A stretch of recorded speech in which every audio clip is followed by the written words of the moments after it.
Good evening. How are you doing? Ogambo Chiri Jodi, Jason Dokubango Tudava, Anti-Sumakul and Pavin, the Junction team, the nitty-gritties, the things we forget, the things we overlook, but are critically essential in our lives. Our topic of discussion today is living life without shortcuts. Tupapanyo netugwirana. You know, you think you're rushing or taking a shortcut to reach early, and you end up messing up. Yeah. What are some of the things that you're going to do? How are we going to live life and enjoy it to the fullness? I've seen girls and talked to girls. Ngali between 28 and 35. Ngagamba, ngenda kubera. Now, for me, when I see you, your boy is going to make 20 when you're like 40 something. Chokakati nze nkuze omwana nge first born anajja 50 namuga so naga I want to have a kid now ngati tana yogera ku marriage a kid now taina na boyfriend tana yogera ku marriage ebintu yone ensonga gyakwa probably ne wabeera tali sure like olabanga fortunately we're getting married at a younger age kati omwana omukula mwenna naye oyo waliwo omunga kimuteeka ku pressure nalowooza nti life ye oba plan ya katonda ku bulamu bwe ina kubanga ya pavin. I'm always telling people, you find this girl rushing. To know, I'm sorry, yeah, but life is not a race. And until we learn that, nti omuntu abera onalowoza nti onatandise nange kantandike otherwise agenda kunsookayo. There's so much in the galaxy for everyone. There's so much in this world for everyone. At their own time. Like a Pavin is going to get what is good for her at that particular time. And you will get what is good for you whenever. It's your time. You get it? Yes. But when you rush it, because Pavin has done this, let me also do this, you're going to mess up. Many mistakes dating anyone kubanga yagala kuzala pape tuchikole ate bamala ofuna olubuto nayagala osiba omulenzi amuwase. True. As if tramping them. Yes. Naye erabira nti ekintu ky'okuzaala oba ekikolwa ky'omukwano ekyo buvunaanyizibwa. Tekikyali kuzaala buzazi naye buvunaanyizibwa. Ozadde mwani alina jeans zifaanana zitya ye yeeyisa atya agenda kubeera. Let me tell you, people become a problem. People become a problem. No gama bana ichichi. Who is this person? Because initially you were just playing around, you were just with a bay or omubwati, namuno omubwati, my Mary banange, my mugisu, my tall and beautiful. Then you call him and you're like, hello, I missed my piece. Now that is when you realize life starts happening to you. Everything just starts going astray. Maybe you have an infection. Try something. When they're sure that it's actually a child, they're suggesting abortion. They're suggesting all kinds of things that are not compatible with your life and beliefs. Just because you wanted a shortcut, you start messing up. No yagalo osoko mwana okoso mwana to tie the man down. Imagine this. You go for an abortion, so you need to first go for marriage. Oh. Please first go for marriage. Omwana jakuja after marriage, and the rest will flow naturally. Na ye omuwala bw'abalowooza nti akuze yeetaaga okuzaala ekibuuzo kiri do you have a husband? Ne gw'ogenda ozaalamu. Do you have a stable husband? Because you say people have pictures and they are posting this is my husband. You think they're stable. Some have mad men and women and mad women in their homes. You want to raise a child with a one mad Pavin. So do you have a stable home? Do you have a stable man? Do you have a stable income? Do you know how much Pampers cost? Of the formula? Then they tell you because of what you used to eat when you were pregnant, you can't. Your breast milk has refused. So in short, you need to prepare. You need to prepare and mentally. Mentally. Emotionally. I'm taking you to boarding school. She's like, she's not even old enough to go to school. I lock her away for a few months. For freedom. Yes. So you have to prepare yourself. Abasinga balowooza having a child is just pushing. Nechigwa bani wakulongsa nechigwa. But that journey. Jesus even Christ. Before that day, that labor day, there's a lot. There is a lot. Even after ovunanyizibwa. So abawala abayagala okuskipinga buli kimu. So much. Do not skip marriage. You need a friend. You need a man. Yeah, I know. And people so need to do things at the right time, I think.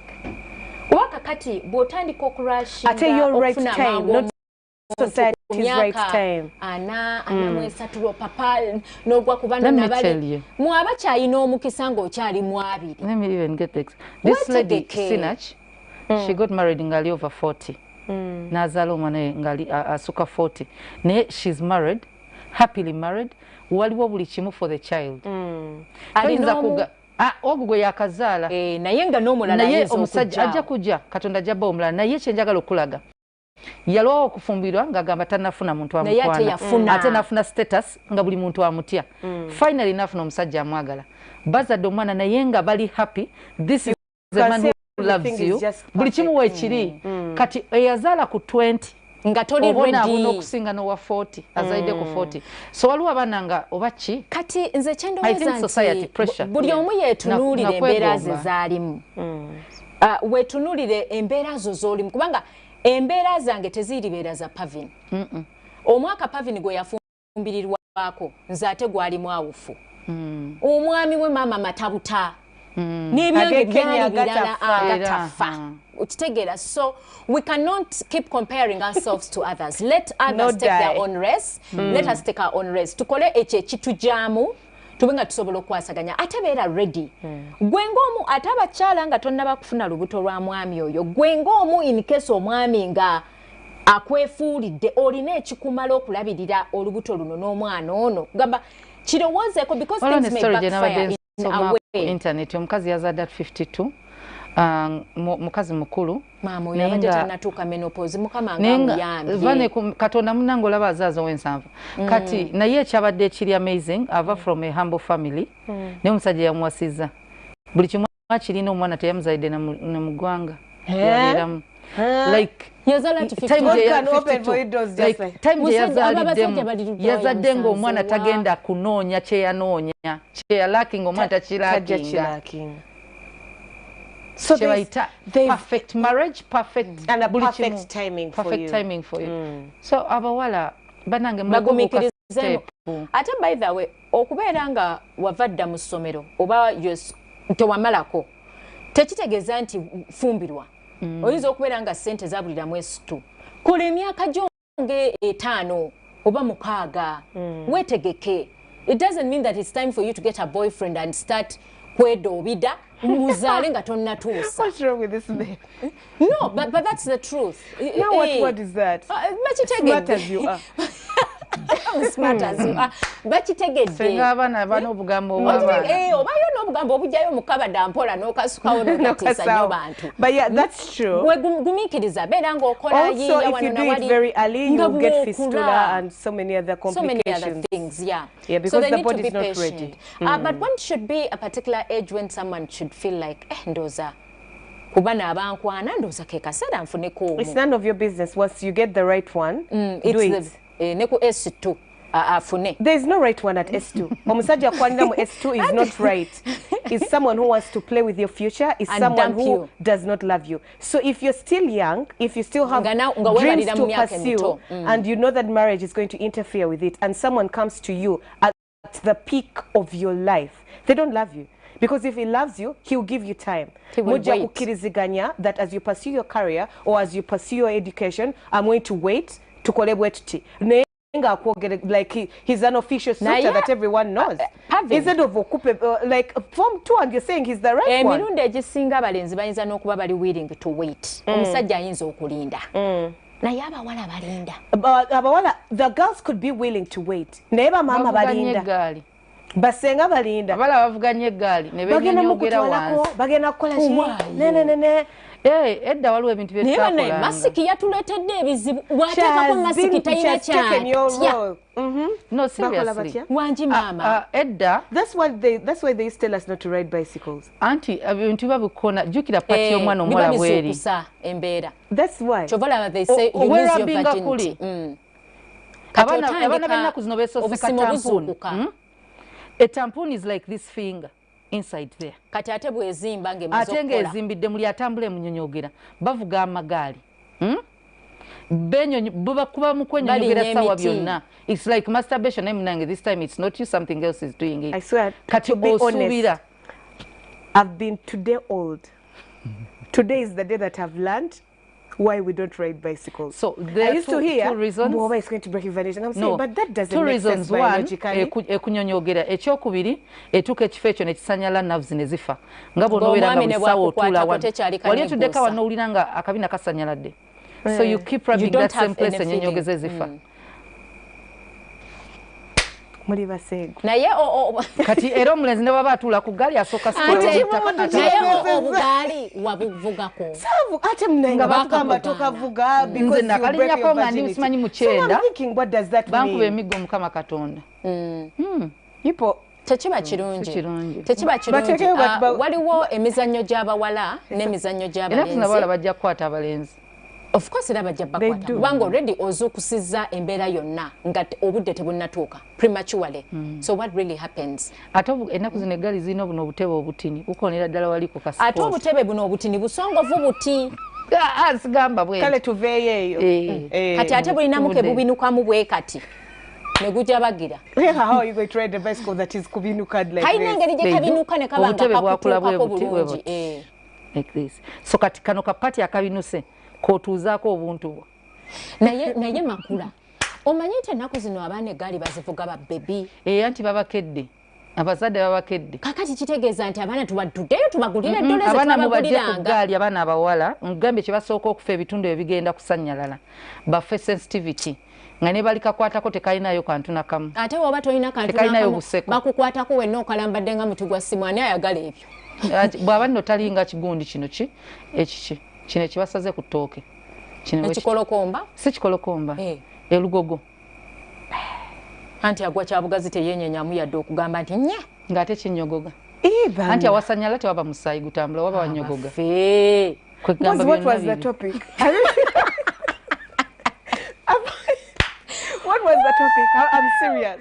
What was the topic?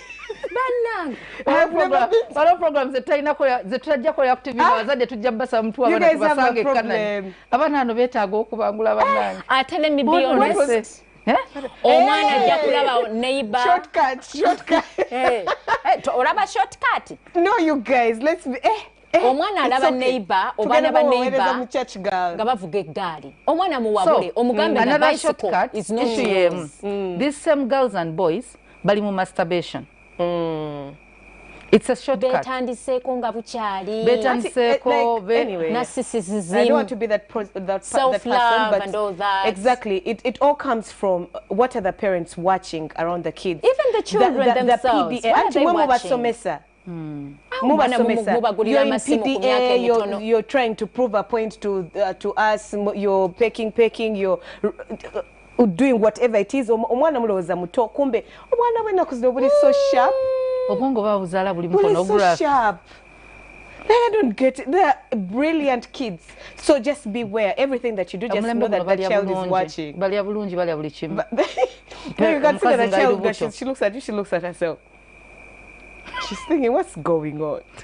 So protect that brain, so protect no that innocence. For girl child. And everything else, Do not expose them to what you don't want them to do.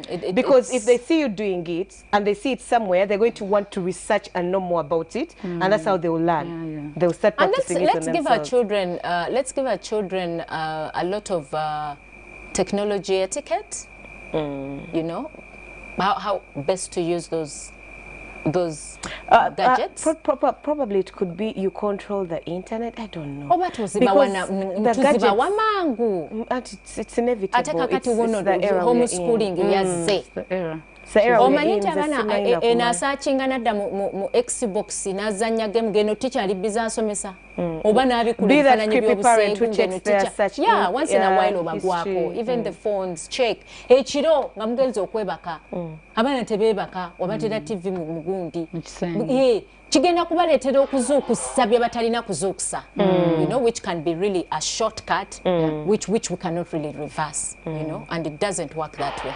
True. It really doesn't. The other shortcut that I would like to talk about right now, abazadde abasinga, because of embeera gye tubaddemu, they are rushing to see their kids finish school. Nagamba nti obadde olina kubeera mu senior 4, kankubuuse ebibiina nga bina. Oba bibiri, oba chimu, whatever. That let me take you to this next class. Kasta, you're brilliant. You are sharp in P4, so let me take you to P7 or to another P7. there's so much you're doing to this child. They do that a lot. They're doing it. The brain can't P5 alimu P6 ne baba tewali mbeere abana bangi abatula n'aba-P7 nebuli age eina obwongo bwawo kwebukulira ku speed yabo ndala ate tuba tetukuza academically eyo oli okukuza bitabo but tatakuze mu banne ogenda mutuusaayo mpisa n'obuntu bulamu periods she's 3 years behind. Others are, you know, becoming women. She's nowhere close. Other boy, vice versa. Like even it could be happening to even emotionally. They're not ready. They're easily bullied. They are coy amongst their own friends. Academics is not all that there is to develop and a child. Parents are doing it. They feel like the same kuda mukusasula ziri school fees, book or dairy. Chimukwata maasawo. Omwana ne bwaba atuse ku university chimukwata kina we chimukwatirawo ne wesanga they are not prepared for asobola anything. N'okukimayo omwaka gwe asobola okuddamu esi oba wamubuusa atejjukira n'omuvuma n'oyombesa n'omuzatula abantu tubaleke let them take their pace. Shobola abona ogenda mu masomero international schools omwana oyinza omusabira ekifo mu level gy'oglowooza gy'alina obeeramu n'ebintu bingi bya considering bajja tunulira emyaka gye tebasobola muteeka mu class wadde yali yakona ne bamuteeka mu class ng'emyaka gye girina kuba mu class ndala because bamusuubira okubanga egyo emyaka gy'oyagala omuteeka mu bw'ataboonoona kubanga mukulu kubbo muto kubbo bagenda mwonoona so they try to protect academics tuzirowoozaako nnyo naye twandifudde nnyo ku mwana development endala nga seeri academic yokka holistic balancing up a child omwana ali mu class omutadde mu senior 4 omutadde mu senior 4 abadde alina kuba mu senior 1 because omwana we awezeza 18 mu covid n'omuteekayo nga akuze bikino omuwonyo tanamera n'akabeere batandise omukwanirayo tabitegeera akyaloopa omutadde mu basajja n'abakazi bakulu tulekerawo okwekwasa ndi ate kino mba nemaze okuwayeeza no taamuka mubuse tomubuuse omwana muleke abeere mwana ne baana banne kyekyo kimu ekibatuuseeko so leave them probably the school should find something to do. Baba gena funzamu curriculum or there's something they're doing. There could be some online classes. They're continuing with the syllabus. Laptop. Anti chovola bawereza syllabus again ogobererwa so that those who can't come. But even going back to school, they are going to start from where they stop. Because they can't go ahead. You can't. You can't. Agenda kuanga revision. Exactly. Agenda kuanga revision for those that actually, yes. It's very important for people to understand that abana tubambaze mu mbeera eraga nti baana. Thank you. Embeera y'emyaka gyabwe n'okubasiba enviiri ez'emyaka gyabwe.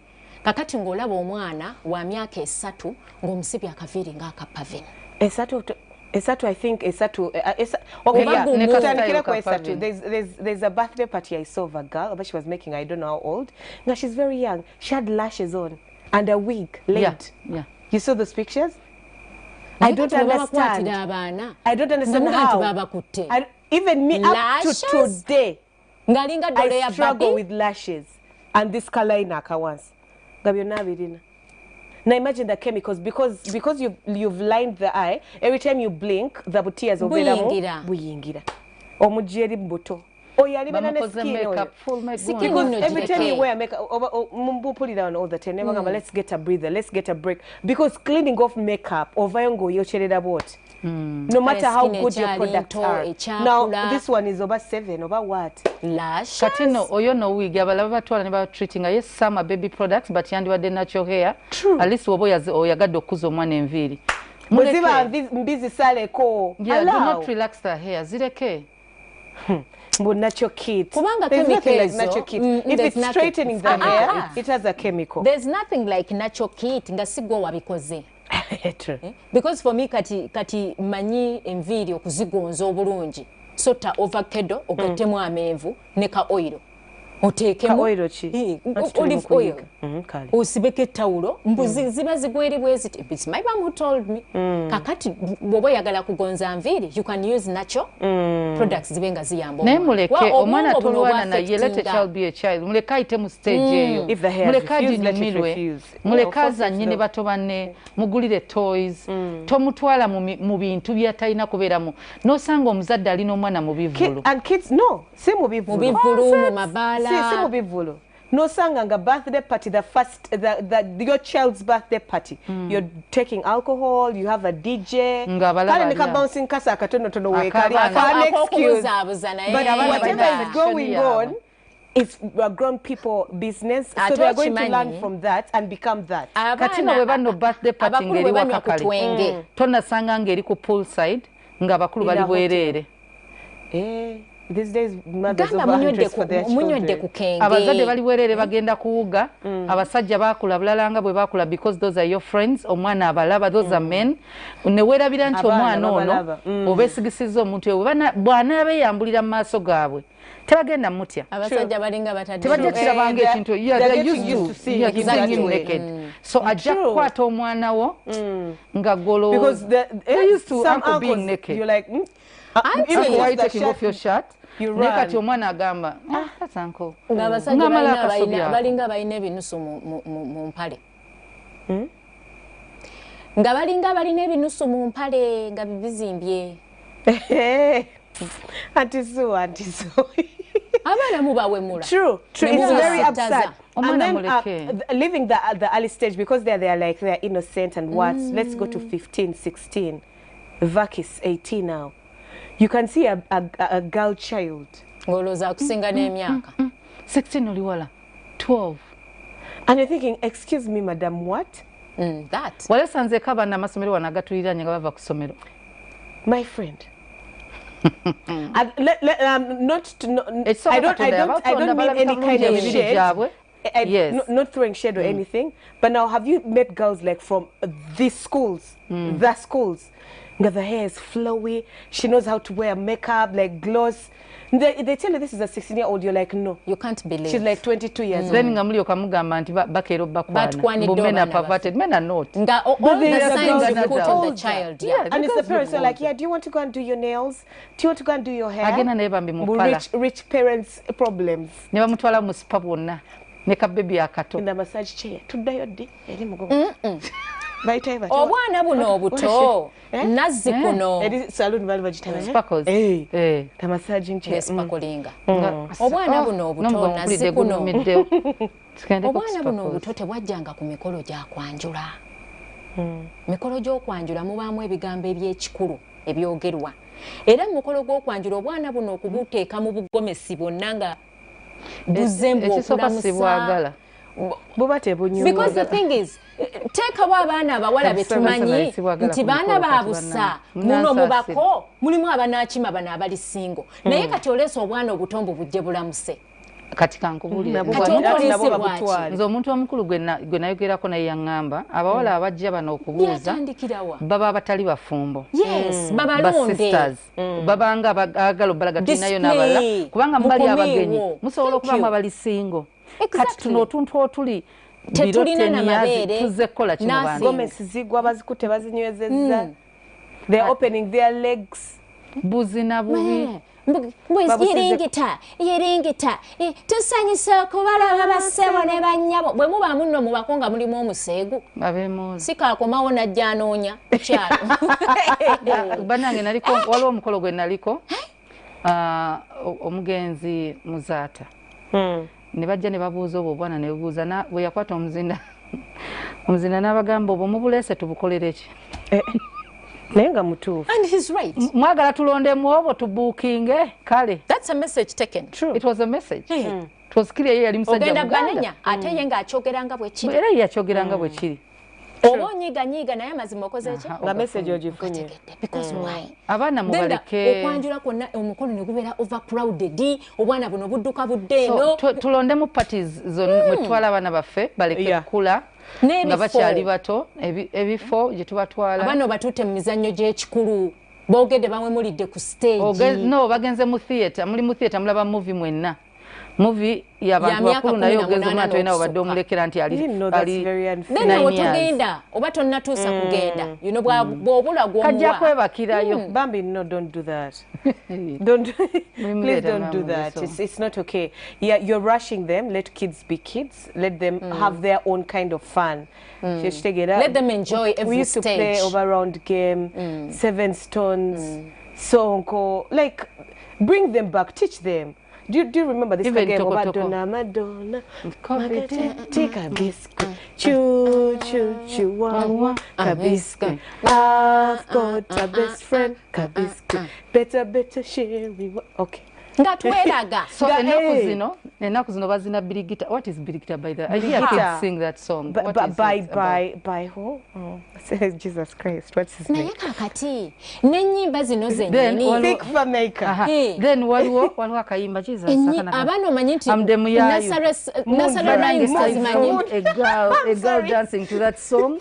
Yes, the message being displayed. Olimba ndumanyi naye ng'omwana alizina nga byazinirako she's depicting the message. Naye mubuuze Nasara Rhyme ey'okusomero lyabwe oba akayimba kayimba mu pitu parable of Jesus oba ene parable of Jesus oba 1+1 0 ne buno bwe bakale Oluganda twayinanga sisi twagenda mu kibiro bakali kabisimanyi twayinanga nabbubi yazimba ku muti omuwanvu kuba yatonya nabbubi yagwa. Okyali ku Junction tukyagendera ddala maaso era nga twogera on living life without any shortcuts. Tova.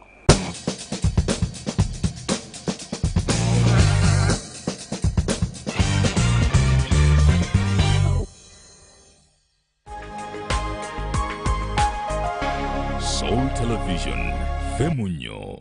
In such times, one thing we can't afford to lose: hope. Stay home, stay safe. StarTimes brings you the entertainment you need affordably. Educative and entertaining shows for children, amazing drama for classy ladies, and first-class football action. Simply subscribe to Classic or Smart Bouquet at only 28,000 shillings for a month and give your family a complete TV entertainment. StarTimes is with you no matter the situation.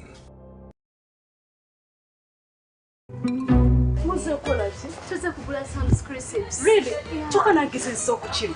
Banenge mwala wangazaga. Banendo wangazaga. Twetira ngamba. Maybe I need this. Really? Yeah. They are nice. Banenge mwoma. Sam's Crisps cheche okulya buli muntu kyeyettanira ensangi zino. Aba Sam's balina potato crisps, gonja crisps, cookies, peanut butter, amawogola n'ebirala ntoko. Sam's Snacks zisange mu supermarkets okwetooloola eggwanga lino. Sam's Snacks loza ku njawulo.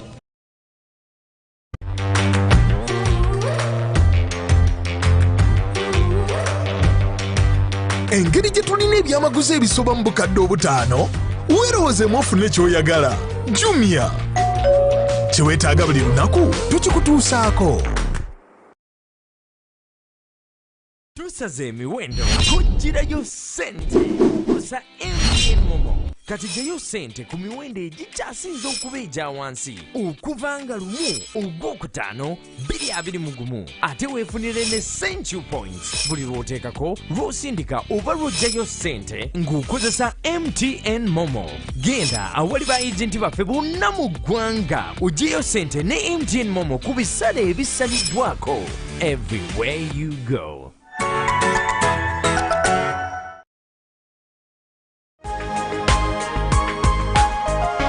Soul Television, Femunyo.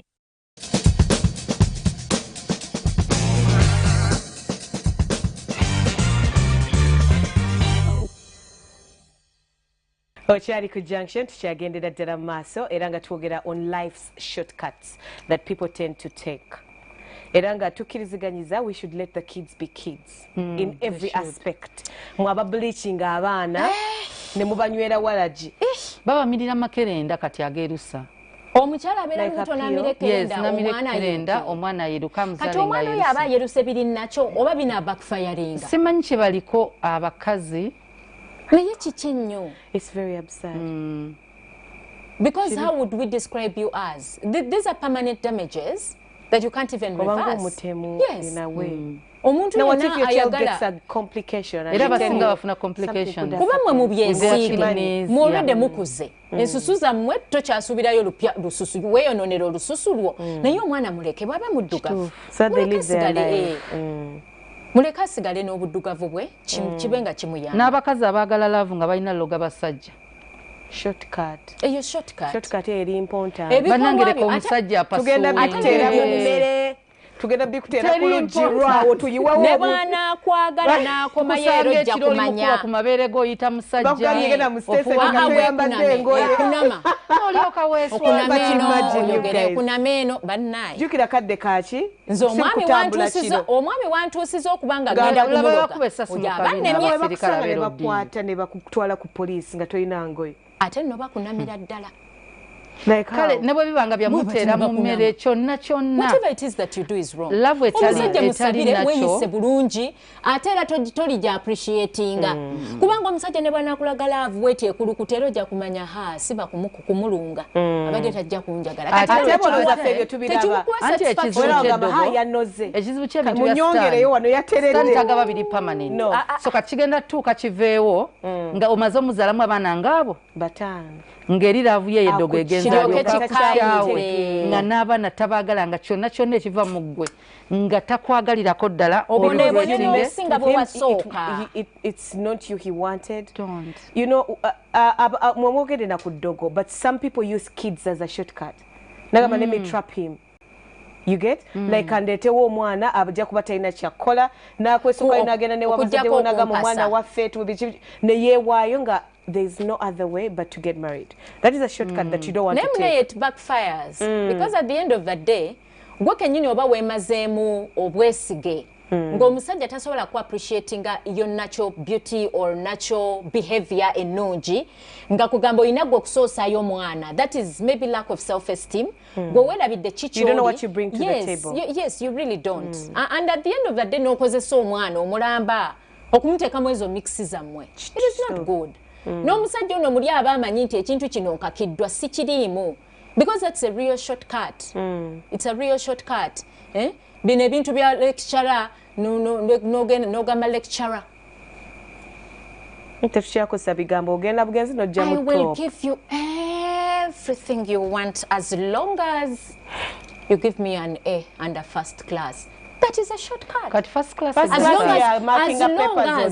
long as you put me on the graduation list. First class agenda kugasachinga byosome tosobola tobimanyi nawe soka wagudde practically tosobola tolina kyosobola kukola bw'onoofuna omulimu ogenda kukola biki ngenda kukolayo biki nga tobimanyi bebawa emirimu era n'agenda n'alaba mu bosi n'amuweera omulimu you literally sleep on your way to the top. You will. Because it's what you did to graduate. You're going to do it to keep your job. You're going to do it to get a promotion. But the thing is, once they change that boss, you will lose it. I don't know wa mukazi munno. Gambye mukazi.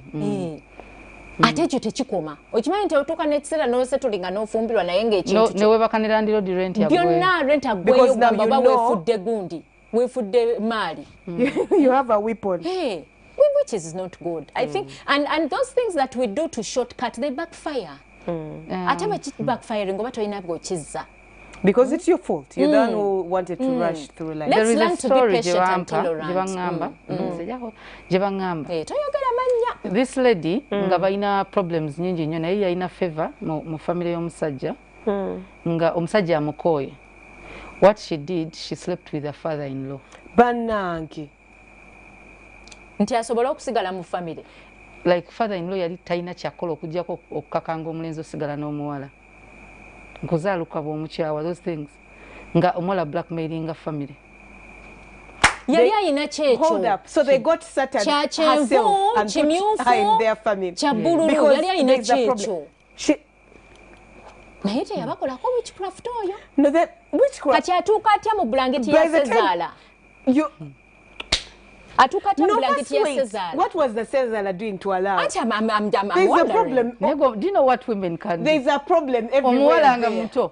Bambi guy naye baka naye yakeme bino byoga usually gotero gamba wano ntimulekera ogenda okukyala kyale kwa Sezaala mu mnonyayo ngate mwambadde sikimpe yegenze mama bambi agenze kulaba kuba mami omusajja aloza yagenze kubuuzayo kumbe ye atega omusajja ng'atega omusajja akamaso ngatamukuba bifaananyi tatandika blackmailinga Sezaala. Kati ng'omusajja ng'amugamba we mungo wa maka ngenda bagamba you raped me. Short-lived blackmail. Kati bambi Sezaala n'atandika okukaka omulenzi okubeera n'omuwala. Naye ne Sezaala naye banaye musibe ku zipu zammwe. Golooza lwaki edda omukama naye tayita mu lujja. ate uno uyitangako mu lujja no ng'oyambadde gundi gomesi ng'obisi naye kati ng'oyisaawo entungu engene embalagavu ng'eyange ng'oyisaawo ewa Sezaala we nange ogenda ogolokosa okugulu kuti kikyobeera okola bali muno omuteza akamasu omusajja tata kyamusukkirirako nga atandise n'okulwala because waliwo abantu emyaka egitasobola blackmail kati nga omuwala we yatandika omu blackmail nga n'amanyi omukazi omulenzi gwe yawassa mubi awo we yamanyira omusajja n'alwala like pressure biki bwe bityo n'akikonfesi nga n'akigamba mukazi we ekyo ne kiggwa ne kivaawo that you know what kino kyaliwo omuwala akola bino ne bino ne bino n'omutabani yennyini kyagala mugamba Maza yagamba mothers have women tuyita mu bintu fe nkubulire tuli yagamba yagenda na Jambia ojja gifuluma you will go gun blackmail gun blackmail because that's a bad person by the time you're sleeping with your father-in-law Sezaala yamanyirawo sleeping with his son agenda okunwanira olutalo luno lugwe bulungi mukyala wange yamulumba n'amugamba ojja gifuluma ebifaananyi byonna bitwala emawulire and no one knows my husband bifulumye si president wa ggwanga ate tasubira kuba so do your worst ate nga instead yagenda okuswala kuba ye yakyayina opportunity ne chance okuddamu okufumbira and this world is very small especially Uganda. You can be thinking that I've done that here in this family, but you've tarnished your whole name. Like you will never ever get anything that good ever again in your life. Because we shall be at Kwanjula, you show up and people like, hey, that's the babe who slept with her father-in-law and was still sleeping with her son and was blackmailing the whole family so that she can stay. Process by process because I'm naive. Kakati ali settling adioyo. Exactly. She wanted a shortcut. She wanted a shortcut and then marriage, she because the thing is why? Why? Chintu chali mu kisenge mwali mwe kamwa kiriziganya tebakukwata ate munanga akiremera yankwata process by process kubanga nali naive obusiru mukazi mukuru tetuganye noli tetumuwolereza bye yakola no tetumuwolereza but the thing is she messed up she did ate let's own up our problems and mistakes and put them right instead of blaming other people. And also blame and everything else is okay, but talk to the right parties. I'm one of those people that if I had a problem here at work, I know who to go my to. boss's office is open and I can go straight and sit and cry. But no, I'll be like, okay, let me first go through this one and this one because it is the right thing to do. If you wanted your child, what are you doing seated on Pavin's YouTube channel? What am I going to do? Wamuzala muzi? That is a shortcut. It is so You're bad. Messing up already. Kati ne future y'omwana yonna ojonoonye. Exactly. Ono Because tata see what w'omwana mommy did to me. Kakati tata w'omwana omuweebudde anajjawo amaanyi aganaawo omwana future kugamba bwe kiba kyali kyama wandisirikidde ddala abantu abamu nemukyukasaganya media eno abantu balina gimanya people use you bakole erinnya mu media to make money. True. And then dump you because tomorrow you won't be making news. They'll get another person. They will. Na ye to leech mu on. Media bigenda sigala mu archives forever. You just your great grandkids even after 1,000 years. Basangeyo Exactly. so and so. That's it. So beware of what you do, irrespective of what you want to achieve in life. Just be careful and be a person who plans. Cautious living, because cautious living. Exactly. People live their lives impulsively. That's the word I was looking for. No nyiga obanenzia nenkuwagana gama makule. You can't do this. No gena no chikola and you're messing up. Ate nabayoza akukaso genda yo. Na kusekerera. You stand on your own. You say whatever it is that you're saying. And shame yourself. Oli mukwetunda yagala sente. Abawala bali mukwetunda bagala sente n'abalenzi ennaku zino beetunda. For a trip to Dubai. Naye ezo zaali ziwezedde okukuzimbira poloti n'aku. Nze ndaba abalenzi banange musoke munnyonnyola ba social media. Bana abalenzi b'endaba beesiga lip gloss ku mimwa, bafaayo nnyo endabika yaabwe, bambala obugoye then ne bapostinga nga bakoze balebeza obumwa. Nnaku zino babulebeza. Beetunda.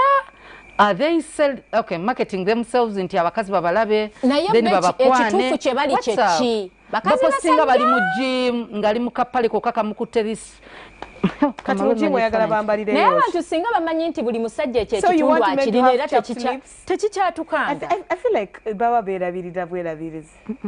Waliwo ekiyitawo. Don't judge a book by its cover. Sometimes the ones you sing akubi ekikalu they be chewing people's sons everywhere. Mami ne mulaba oli because ali mu snapping oba ali mukola. What is this? No, he's just showing off his days at the gym. And it's a good picture. Down the west, from the west. Let me see.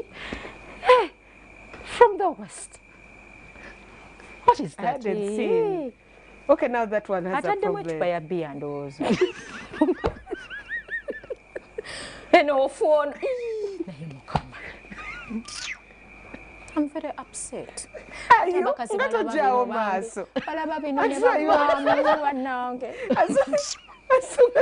Ate balaba bino ne bagwamu.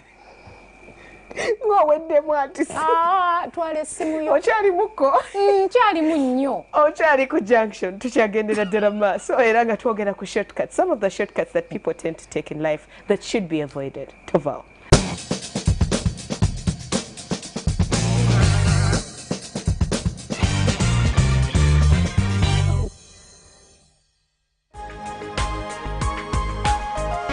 Soul Television, Femunyo. Unuwinu wamanda kuletedde ebyama ebikambwe byutesanye kusubwa bitabuse abanene baabana basatiro olw'okulya sente za Kagame ebyalwanda okubega essimu z'abajenero ne baminisita ba Uganda biwanvuye tosuba lipoota enzijivu ku ngeri Kagame gy'abegamu abanene n'ebitiisa lwaki yalagira okulondoola chairman Nyanzi ne Bobi Wine abanoopo ye Kyagulanyi ayiya kapyaki mu Amerika ebikwata ku baprofesa abazungu abategese okumusomesa ebyenfuna n'okuduumira amagye omuggalo omukungu aleese bwino ku kavuyo ka ssente za maama nabbanja eza COVID-19 lwaki Museveni yapangisiza omuzungu okumuwa amagezi ku by'okuggyawo omuggalo kalonda yenna ku mupango omupya abachina gwe baluse n'abagagga abagala renti okweddiza ekikubo nakasera ekiyembe abasuubuzi bannayuganda bongere okulya enfuufu Ssaabaminisita Nabbanja ayogedde lwaki omutima gusuula gumucekera batiisiza okumutta ow'amasazi ga Jeno Katumba wamala yasasuddwa obukadde bwa ssente n'asula n'okusiba nga addigira atedde security mu kattu olutalo lwa Mayiroland lutabuse olutalo mu NRM laba bagenda okusuula ku jjirikiti eyali minisita Kiwanda Suubi afuuke nga Semewo Nsubuga Kiwanda naye ayogedde ku bya Katonda okumukuba balaayi emboozi ya Bishop Paul Semogere ekigambo ku kigambo ng'anyumya Mayiroland ne lwaki alowooza baminisita ba Museveni abavubi bingi bye boogera tebabitegeera Ayabasa akuletedde olutalo lw'okusabiriza General Salim Saleh mu bayimbi luyingiddemu ebisono okwerangira mu mboozi y'amazima ga Kawa ne Erika ebipya ku pulaani ya New World Order enkambwe biibino lwaki abazungu akawuka ka COVID-19 bagenda kukongera amaanyi mu 3rd, 4th ne 5th wave engeri gye bapanga okuwamba emmeeri n'amazzi eby'obulimi n'obulunzi mu buli ggwanga mu by'emizannyo Nisolo Kizita azirise ne bamuddusa mu ddwaliro n'akolimira abafuufa ne vira ebintu abiri by'otamanyi ku mola ebyekwaso omulina ensonga lwaki yasooka kubeera ballboy mu KCCA tosuba abakoci abasinga okukolera ku budget ennene mu Bulaaya abatali ssente ebikopo mye bw'osoma amawulire nga tosomye bwino oba tosomye mawulire bw'oba oli abava 18 genda obere n'ewuwo oba oli muwala oba oli mulenzi genda obere n'ewuwo waliwo eddembe ly'otalina ng'oli wansi w'akasoli akakitawo n'ennyoko waliwo ne Mukama by'atasobola kukutumira kubanga wooli waliwo amateeka mangi wetaaga okubeera n'ewuwo naye waliwo ate okubeera n'ewuwo ewuwo nawo ne weeraliikirirawo n'okoowa bukooyi n'ogamba ne bandeeka kati bwe nfiira mu nnyumba eno kaakati bwe mbanga nalwaliddemu nani andeetera amazzi bwe mbanga nakoze binti ani akola bw'ati ng'oli mumwo naye mwolowooleza ebintu ebyo omala obirowooza nga bitiisa naye ng'oli omumwo n'oyimuka n'ogamba kansabeko n'osaba n'ogamba olinsaasira ddi toyina bw'olumwa buulu ng'oli mu nnyumba ya kitawo n'ennyoko toyina bw'olumwa buulu ng'oli mu nnyumba ya kitawo n'ennyoko muwala gwe toli singo ng'enju gy'osulamu erimu abantu 8 abalala singo omutuufu abeera bwogu ŋŋambira naye bantu wagendako ku ssomero singo kisuukamu omu oba nedda kasula banga muli bangi ng'omanya toli singo newankubadde nga si babbaabo basi bakyalabo naye muli bangi kyobola bagavubuka agabeera ne bannyina waago n'abantu abalala ng'alina wapangisanga wanene ng'alinamu abantu bangi mu nnyumba tawasa.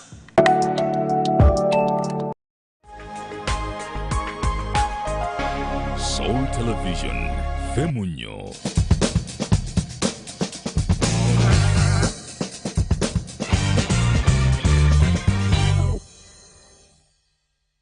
Okyali ku Junction tukyagendera ddala maaso era nga twogera ku shortcuts in life that should be avoided if possible. Ate nga olina okukozesa buli chance gy'oba ofunye okumakinga sure nti wano nkoze ensobi kankendezeemu ku speed, like you control your speed. So abaana abalenzi batandise okwetunda ofuna ssente. They are going for sugar mummies. Oba omukazi wa myaka gye oba mwogera ki, they no longer care what the sugar mummies and sugar daddies, anyone who can society yes opinion yawe temataringa naye waliwo wemataringa. It should matter if you're selling your soul. Yeah, if you're selling your soul. Society doesn't matter if you're loving yourself right, if you're doing the right things, then society doesn't matter. But if you're selling your soul in exchange for a good life, what we say actually matters. God is talking to you through them. Yes, we have to point out where you're making a mistake. Whereby you have no fuel, guys, and nowhere to park it. Nayenga jajja, bwaba yeyambudde. Ebibera tetukyabiraba onywawo omwengo onywawo gundi vodika n'otamiira. That's what they do. Olumba America nga totegeera. Chobola bakuba ebifaananyi ne baba blackmailing.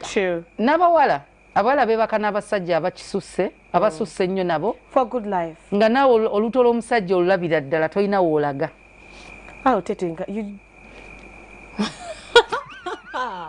Mama tubuulire senga muto. Leave me alone. Olina akantu k'okoze.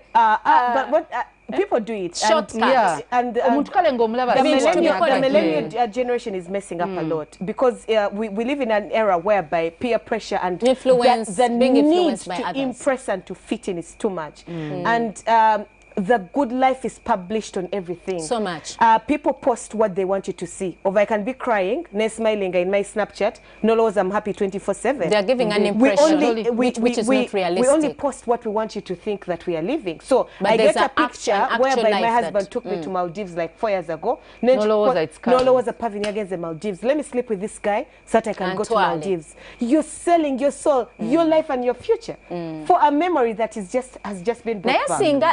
Seringa gweweka, you know, destroying your own life and future nga kikoma kugwe. Naye n'abaana b'ozaala n'abazzukulu kirina engeri gye kigoba. Jjajjaawo yakola bw'ati mu mwaka bwe guti n'oyagala okwesimbawo ku bwemupi ne kijja nga kikugoberera. You know?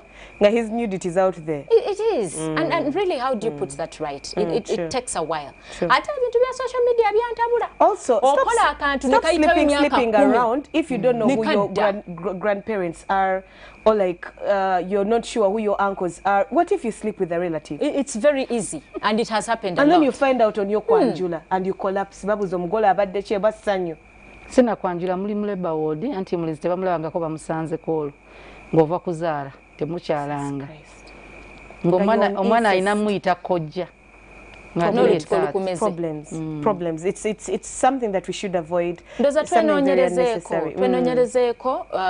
very important. Pressure. Exactly. Ate Kampala nekunganya. It's more like this.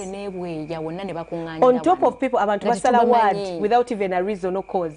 People just naturally have something to say, like I can just be there nga sagala ntisu nekusala ke kigambo ne kikwatayo ne spreading and it becomes the gospel truth. Yeah. Now on top of the gospel truth out there, now we'll take ebikolobero. What do you want to become? Control your story. At least you can stand on your ground and say that's not true. There could be even a few people that know you that will actually speak for you and say no, she but would never. But there's where it actually comes out. And they're like, and I even heard she also did that. N'abaloga okufuna sente oba basaddaaka okufuna sente nalabako is it called Abuja Girls? It's a movie naye omanyi ebintu ebimu bazanya ebintu ebiri you can relate nga abawala bali balina ekibiina like the rich girls ninga ngeri sente zaabwe gye ziba zifuna babatuma spam z'abasajja. Jesus Christ. So nga buli we yebaka n'omusajja omusajja alowooza omwala ali careful biki ali protective ajja ne condoms ze nga buli musajja amucollectingako spams. Ogenda kulaba nga buli ky'okusuba kyekikutuka. Ng'anoonya bidomola bimeka. Ye saddaka gye balina otwala ng'omusamize. Monthly balina otwalayo semeni w'abasajja. Like how many so ng'afuba okulaba yebaka n'omusajja. Naye omanyi bw'osiraanya ekibuga kyonna. Neno nga babatuma no rich men. Bw'omanyi bw'osiraanya ekibuga kyonna. Nga yebase ne driver yalimba nti emmotoka ye nga looza he was a rich guy. Ne bitabuka nga babaleesedde spams z'omwavu. Amugamba zino ono si mugagga. Waliwo enjawulo wakati w'ez'omwavu n'omugagga. Anti engeri y'okuma obugagga baali balina okwebaka n'abagagga. Kati kolo yatwala omuvubuka yamukwaniranga mu mmotoka ya boosi we. Nalowooza obwavu banaye tukole nnyo bw'oterwa nakekulya kwegane bazaawula namu omusamize yamugamba nezeegaana nti zino si ogenda kufa namugaa but nkoze sacrifice nagamba ono omusajja mwavu ogira omutuga naye bw'oba onoonyayo ki naye olaba nti ebintu bya sitaani olina okuteeka mu bingi okumaintaininga ekintu kyova olaba babyeyingira okubivaamu omanyi ebintu ebikuswaza ng'okutta mu nsawo ne sipamuze ate bakukuta nebiteri abantu abalongo balina obukolomo ogenda bulaba naye naye omanyi nti baba n'obulimba ayagala mwebake n'abagagga kuba omugagga bonna ebakana yagenda kuwa kuki ku ssente ezo zotwalira omuki omusamize kati by all means biyinza n'okuba bya bulimba mugagga wala naye for how long how can you maintain awala bawayo abakazi baabwe oli naawayo nabaana ya mukazi we mulala naawayo bannange nze ebintu mbite ne mukama fenna abali mukama tutasingambulire there is a lady bwakoma yagamba ajja kukyala abulireko ku baana abawala not to rush omusajja gwe yafumbirwa she's a Ugandan omusajja nga ekiro nga ebintu nga bimwambala so she would go to a room nga ebintu bimuyonka. What do you mean? Nga awunze like oba awunze mukazi ngolo sente ne ziryoka zijja ne ziyiika biyonka wa mabeere egoka kubanga mama ebintu ebitategereka bikuyonka yonna ebuziba. This is a silly quote jagala okwoge. Is it okay? What? A quote. I'm quoting someone but it's silly. One time I was watching I didn't watch. Nawe byokuyonka. Anti kyakunyumiza. Kati nkuwa kaboza kanyuma obudde buweddeyo. Kanyuma okusinga mba wadde obudde. Olwo gye nakolanga ku one time I hosted Tamale mirundi. So a caller namugamba nti abantu people living in a remote biki ebyo bwe bitwe badda mu opposition. Kiki n'abagamba omwana bw'otamuyonsa ng'agenda kwebaka ng'ate asula mu buliri mwe muli bwe yeekyusa kyasanga ayonka kitaawe tuvudde Thank you so much for being a part of the show. We love you so much. Until next time, kumunyo tobako. Bye-bye.